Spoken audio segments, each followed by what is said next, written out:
Апа, Қалайсың қызым? Кел жаныма отыр. апа, мен андай альбом тауып алдым.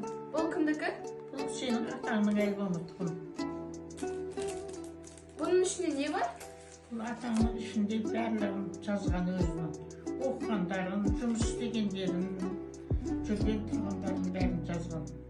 Сөйтіп естелік болсын деген. Апа, мынау кім? Сенің атаңның суреті, кішкентай кезінде сәдекке барады, сондағы барған суретім деп айтқан маған. Апа, мынау не? Бұл сенің атаңның оқып жүрген кезіндегі суреті. Сенің атаң армияға барған, армияда жүріп, оқуға совет үкіметінде тапсыратын.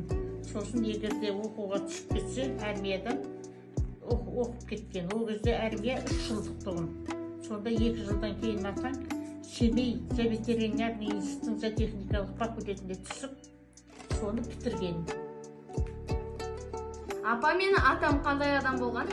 Атаң совет үкіметінің кәдімгі белсенді қызметкері болған.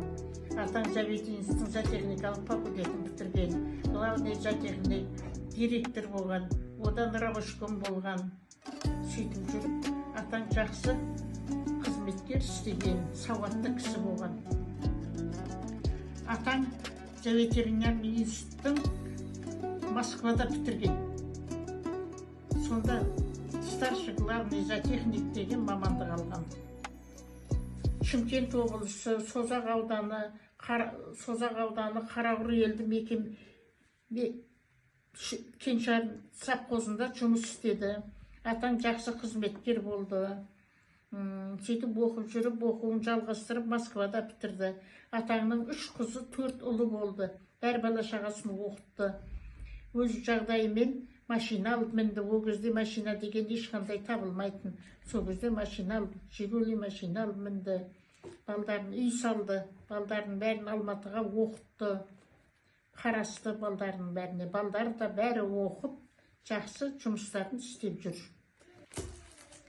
Менің атам осындай керемет кісі болған.